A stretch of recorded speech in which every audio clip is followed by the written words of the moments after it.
تو وہ فرشتوں کی جس جماعت کے پاس سے گزرتے ہیں تو فرشتوں کی جماعتیں کہتی ہیں کیسی خبیث روح ہے. وہ کہتے ہیں یہ فلاں بن فلاں کی روح ہے، اور وہ اس کی دنیا کا انتہائی کبھی نام لے کر بتاتے ہیں، حتیٰ کہ اسے آسمانی دنیا تک لے جایا جاتا ہے. اس کے لیے دروازے کھولنے کے لیے درخواست کی جاتی ہے تو آسمان کے دروازے اس کے لیے نہیں کھولے جاتے. پھر رسول اللہ صلی اللہ علیہ وسلم نے سورۃ الاعراف کی آیت پڑھی کہ ان کے لیے آسمانوں کے دروازے نہیں کھولے جائیں گے، وہ جنت میں داخل بھی نہیں ہوں گے حتیٰ کہ اونٹ سوئی کے سوراخ سے. یہ سورۃ الاعراف کی آیت آپ صلی اللہ علیہ وسلم نے پڑھی. پھر آپ صلی اللہ علیہ وسلم نے فرمایا کہ اللہ تعالیٰ فرماتا ہے اس کی کتاب کو سب سے نچلی زمین میں سجین میں لکھ دو. پھر اس کی روح کو شدت کے ساتھ پٹ کھا جاتا ہے. پھر آپ صلی اللہ علیہ وسلم نے یہ آیت تلاوت فرمائی سورہ الحج کی، جو شخص اللہ کے ساتھ شرک کرتا ہے گویا وہ آسمان سے گر پڑا تو اب پرندے اسے اچک کر لے جائیں یا کسی دور جگہ پر پھینک دیں. پھر اس کی روح اس کے جسم میں لوٹا دی جاتی ہے اور دو فرشتے اس کے پاس آ کر اس سے پوچھتے ہیں تیرا رب کو. اب اس سے بھی سوال ہو. وہ حیرت زدہ ہو کر کہتا ہے ہائے افسوس ہائے افسوس، میں نہیں جانتا میں نہیں جانتا. پھر پوچھتے ہیں تیرا دین کیا ہے، وہ پھر حیرت زدہ ہو کر کہتا ہے ہائے افسوس میں نہیں جانتا میں نہیں جانتا. پھر اس سے پوچھتے ہیں کہ جو شخص تم میں مبعوث کیے گئے وہ کون تھے، تو کہتا ہے ہائے افسوس میں نہیں جانتا میں نہیں جانتا. پھر آسمان سے آواز آتی ہے اس نے جھوٹ بولا، اس کے لیے جہنم کا بچھونا بچھا دو. اور بخاری میں الفاظ ہیں 1374. اس کے جواب میں فرشتے پھر اس سے چوتھا سوال کیا کرتے ہیں، لا دریتا ولا تلیتا، اور تو نے خود پڑھ کر سمجھنے کی کوشش کیوں نہیں کی، یا جو لوگ سمجھے ہوئے لوگ تھے کتاب و سنت کے منہج پر چلنے والے لوگ تھے ان کے ساتھ تو کیوں نہیں چلا. اللہ تعالیٰ فرماتا ہے اس کے لیے جہنمی بچھونا بچھا دو، جہنم کی طرف ایک دروازہ کھول دو، وہاں سے گرمی اور گرم ہوا اس کی قبر میں آتی رہے گی.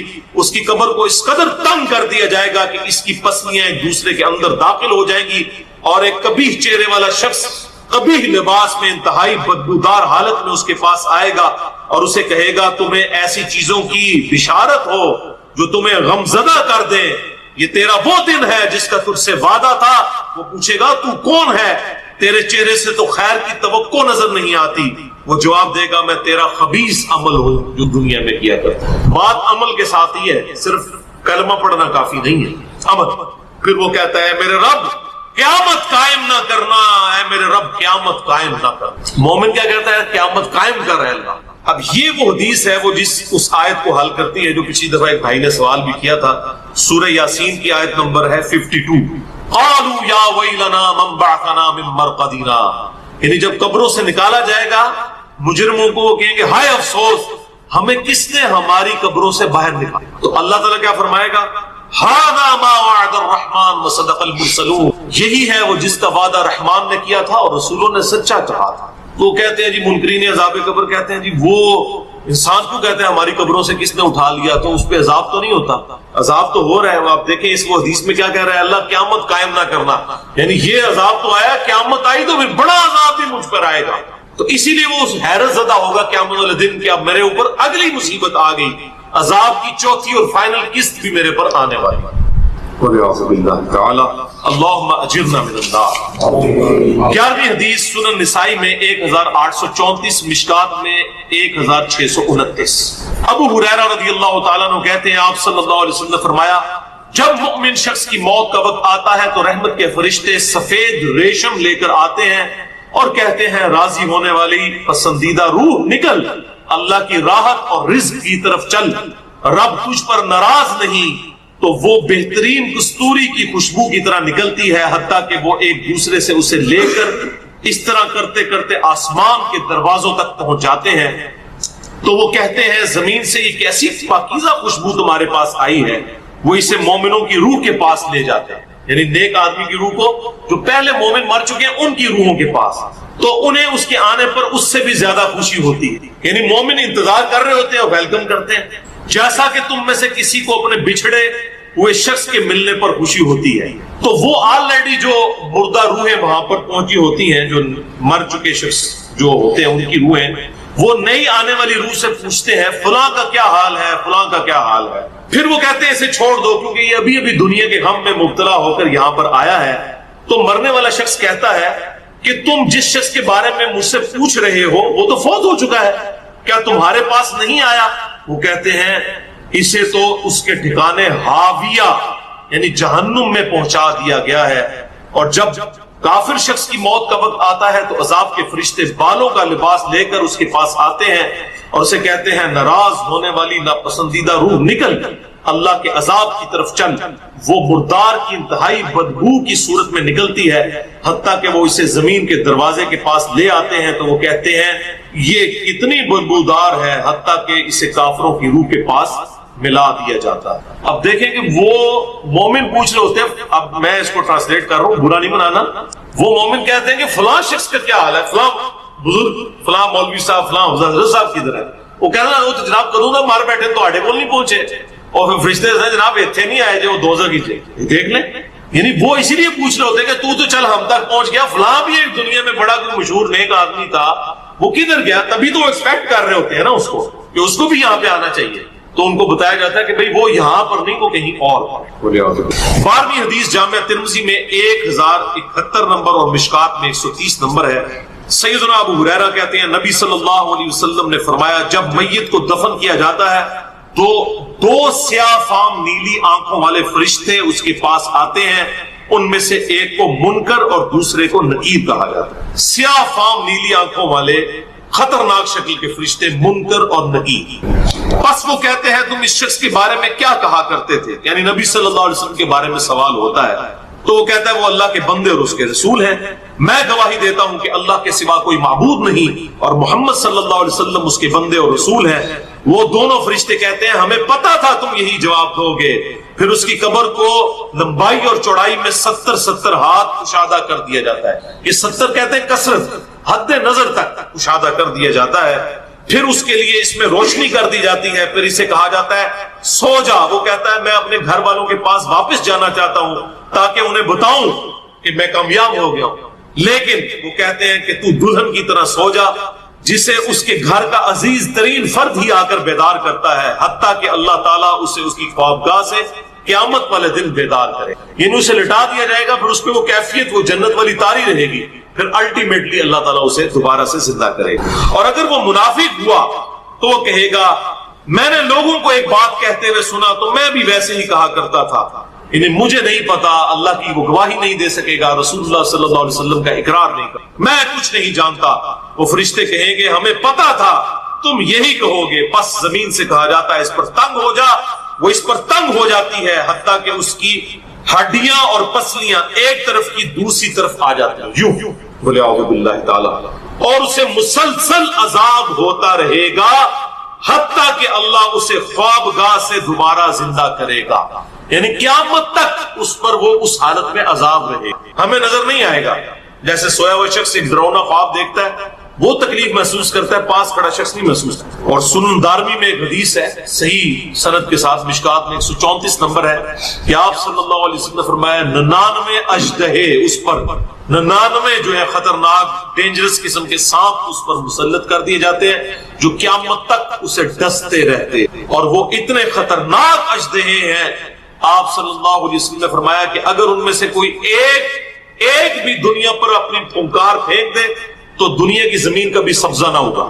ایسا زہر ہے ان کے۔ اللہم اجرنا من النار، اللہم اجرنا من النار۔ یہ بھائیوں عذاب قبر کیمرے سے نہیں دیکھا جا سکتا، یہ اللہ تعالیٰ نے پردہ رکھا۔ 13ویں حدیث جامع ترمذی میں 2308، سنن ابن ماجہ میں 4267، مشکات میں 132۔ سیدنا عثمان غنی رضی اللہ تعالیٰ عنہ جب بھی کسی قبر کے پاس سے گزرتے تو اتنا روتے کہ ان کی داڑھی تر ہو جایا کرتی۔ ساتھیوں نے پوچھا حضرت جب دوزخ کا ذکر کرتے ہیں اس وقت تو آپ کی آنکھوں میں آنسو نہیں آتے، لیکن قبرستان آ کر آپ پر ایسی حالت کیوں طاری ہو جاتی ہے؟ تو سیدنا عثمان نے فرمایا کہ میں نے اپنے محبوب صلی اللہ علیہ وسلم سے سنا کہ بے شک قبر آخرت کی منزلوں میں سے پہلی منزل ہے، جو اس میں بچ گیا اگلی منزلیں اس کے لیے آسان ہوتی چلی جائیں گی، اور جسے یہاں پر مشکل درپیش ہوئی اس کی اگلی منزلیں اس سے بھی مشکل در مشکل ہوتی چلی جائیں گی۔ پھر آپ صلی اللہ علیہ وسلم نے فرمایا میں نے قبر سے زیادہ سخت اور برا منظر کبھی نہیں دیکھا۔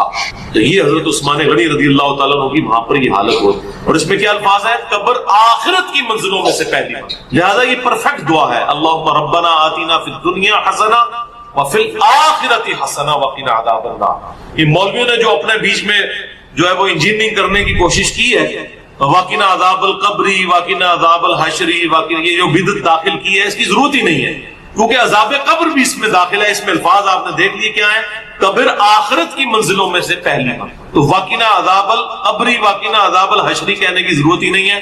ربنا آتنا فی الدنیا حسنہ وفی الآخرۃ حسنۃ وقنا عذاب النار۔ تو اس سے یہ بھی بات پتہ چل گئی کہ قبرستان جانے کا مقصد ہے آخرت کی یاد، جو صحیح مسلم میں حدیث ہے 2259 کہ قبروں پہ جایا کرو تاکہ آخرت کی یاد آئے۔ تو سیدنا عثمان بھی دیکھیں قبرستان جا کر وہاں پر آخرت کی یاد کے لیے جایا کرتے، اور یہ حقیقت بات ہے، قبرستان جانے سے ہی انسان کا قبلہ درست۔ دیکھیں جی، میت کی طرف سے اس کے حق میں ایصال ثواب کا ایشو ہے، یہ ہمارے سب کانٹیننٹ میں بالخصوص اور باقی مسلم ورلڈ میں ایک سینسٹیو ایشو کہ یہ موت کے ساتھ جڑا ہوا ہے۔ اور یہ یاد رکھیے گا کہ جو بھی میں ایکٹیویٹی دین کا حصہ سمجھ کر، ثواب سمجھ کر اڈاپٹ کر لی جاتی ہے، ان کے خلاف جو کوئی کھڑا ہوتا ہے نا، اس کو لوگ بہت برا سمجھتے ہیں۔ اس لیے آپ دیکھتے ہیں کہ اکثر میت کے موقع پر بڑے بڑے سو کالڈ موحدین جو ہے وہ مصلحت کا شکار ہو جاتے ہیں۔ بہرحال ایصال ثواب کی ایک جو فارم ہے سب سے بڑی، جس کے اوپر پوری امت کا اجماع ہے، وہ ہے میت کے لیے دعائے مغفرت کرنا، اور اس کی جڑ قرآن میں ان الفاظ کے اندر موجود ہے۔ سورۃ الحشر کی آیت نمبر 10 ہے، اعوذ باللہ من الشیطان الرجیم، بسم اللہ الرحمن الرحیم۔ وہ اہل ایمان جو کہ بعد میں آنے والے ہیں، وہ کہتے ہیں اپنے سے جو اگلے گزر چکے ہیں ان کے حق میں دعا کرتے ہیں، اے رب ہمارے مغفرت فرما دے ہماری اور ہمارے بھائیوں کی جو ہم سے پہلے ایمان کی حالت میں رخصت ہو، اور ہمارے دل میں کوئی کجی، کوئی ٹیڑھ پن، کوئی بغض و کینہ ان لوگوں کے بارے میں نہ رکھ جو مر چکے۔ ظاہر ہے جو مر چکا ہے وہ اپنے انجام کو پہنچ۔ صحیح بخاری میں حدیث ہے کہ مردوں کو گالی مت دو، وہ اپنے انجام کو پہنچ چکے، اچھے یا برے۔ اے ہمارے رب بے شک تو بخشنے والا ہے، مہربان۔ تو یہ اہل ایمان کو یہ بات سکھائی گئی ہے کہ ان کی یہ روش ہونی چاہیے کہ جو بھی ایمان کی حالت میں ان سے پہلے لوگ چلے گئے ان کے لیے دعائیں مغفرت۔ اب میرے بھائیو، یہ جو دعا کا معاملہ ہے، یہ اللہ تعالیٰ نے ایسا اوبلیگیٹری رکھا ہے کہ ہماری جو اسلام کی بیسک ٹیچنگز ہیں ان کے اندر اس کو ایک ضروریات دین کے طور پر اللہ تعالیٰ نے چیزوں کو جاری کرا، جیسا کہ صحیح بخاری اور صحیح مسلم کی متفق علیہ حدیث کہ اللہ کے محبوب صلی اللہ علیہ وآلہ وسلم نے فرمایا کہ ایک مسلمان کے دوسرے مسلمان پہ 5 جب وہ اس سے ملے تو اسے سلام کرے، یہ پہلا حق۔